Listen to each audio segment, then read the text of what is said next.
Contract act किसी भी judiciary exam के लिए और यूजीसी नेट के लिए बहुत ही इम्पॉर्टेंट टॉपिक माना जाता है। तो आज से हम एमसीक्यू सीरीज़ स्टार्ट करने जा रहे हैं। अगर आप सब ने सपोर्ट किया तो ये सीरीज़ कंटिन्यू रहेगी। तो चलिए स्टार्ट करते हैं।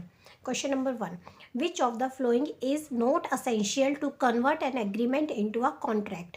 ये कहता है कि कौन सा असेंशियल इम्पॉर्टेंट नहीं है एक एग्रीमेंट को कॉन्ट्रैक्ट में कन्वर्ट करने के लिए, कौन सा इंपॉर्टेंट नहीं है। नोट को ध्यान रखना है। Certainty of term of the agreement, कि एग्रीमेंट की जो टर्म है वो निश्चित होनी चाहिए। Competency to contract, free consent, lawful consideration and with lawful object. Competency of contract के बारे में हमें कॉन्ट्रैक्ट एक्ट में दे रखा है, फ्री कंसेंट के बारे में दे रखा है, lawful consideration with lawful object के बारे में दे रखा है। कॉन्ट्रैक्ट एक्ट में कहीं भी certainty of term of agreement के बारे में नहीं दे रखा।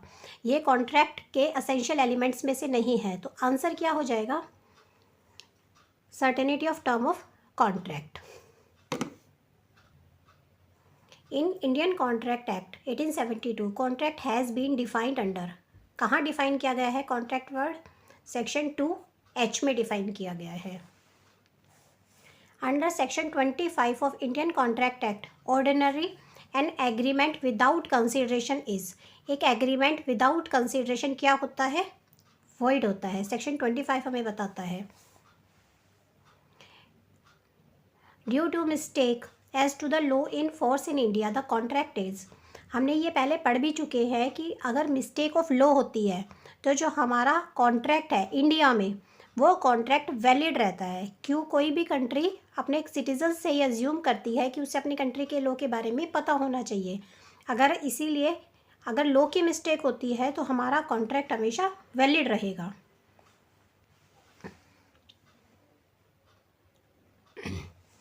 When the acceptance to the proposal is made by telephone, जब कोई भी एक्सेप्टेंस टेलीफोन के द्वारा की जाती है, then the contract is deemed to be made at the place where, तो कौन सी जगह पे कॉन्ट्रैक्ट माना जाएगा कि कौन सी जगह पे कॉन्ट्रैक्ट पूरा हुआ है। where the acceptance is given, जहाँ से एक्सेप्टेंस दी गई है। where the acceptance is heard और received, जहाँ पे एक्सेप्टेंस सुनी गई और रिसीव हुई। वेयर द एक्सेप्टर रिसाइड, जहाँ पे एक्सेप्टर रहता है। Where the acceptor carries on business और वर्क फॉर गेन, जहाँ पे एक्सेप्टर अपना बिजनेस कैरी करता है या फिर अपना गेन के लिए काम करता है।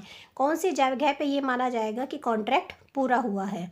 तो where the acceptance is heard, जहाँ पे एक्सेप्टेंस सुनी गई या एक्सेप्टेंस रिसीव हुई, वहाँ माना जाता है कि कॉन्ट्रैक्ट पूरा हुआ है।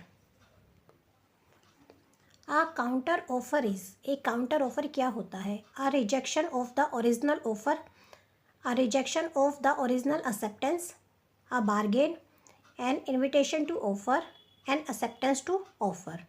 तो जब हम एक काउंटर ऑफर करते हैं तो माना जाता है कि जो ओरिजिनल ऑफर दिया गया था उसको रिजेक्ट कर दिया गया है और अपनी तरफ से एक नया ऑफर दिया गया है, तब काउंटर ऑफर होता है। A rejection of the original offer, original offer को रिजेक्ट करके तब एक नया ऑफर दिया जाता है, उसको हम काउंटर ऑफर बोलते हैं।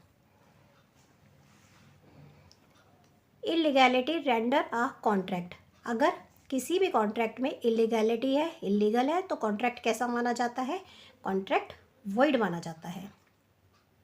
A contract implied by law is called, एक कॉन्ट्रैक्ट जिसे लॉ के द्वारा बनाया गया है, जिसे पार्टीज़ के द्वारा नहीं बनाया गया, लॉ ने उसे बनाया है, पार्टी की इंटेंशन ही नहीं थी उसे बनाने की, ऐसे कॉन्ट्रैक्ट को हम क्या बोलेंगे? Implied contract, expressed contract, quasi contract, contingent contract. Implied contract parties के कंटेक्ट से बनता है। एक्सप्रेस कॉन्ट्रैक्ट वर्ड्स के द्वारा बनता है, रिटर्न में होता है। क्वाजी कॉन्ट्रैक्ट लॉ के द्वारा बनाया जाता है, पार्टी की कोई इंटेंशन नहीं होती कॉन्ट्रैक्ट बनाने में। और कंटीजेंट कॉन्ट्रैक्ट ऐसा कॉन्ट्रैक्ट होता है जिसमें कोई चीज़ हो भी सकती है और नहीं भी हो सकती है। तो contract implied by law is called quasi contract. Consideration must, कैसा होना चाहिए consideration? Be real, not be illusory, have some value in the eye of law, all of the above. Consideration real होना चाहिए, इल्यूजरी नहीं होना चाहिए, उसकी law के आइज़ में कुछ वैल्यू होनी चाहिए। इसका आंसर आएगा ऑल ऑफ द अबव। अगर आप चाहते हैं कि ये सीरीज़ कंटिन्यू रहे तो फॉलो करें, law simplified. Thank you for watching.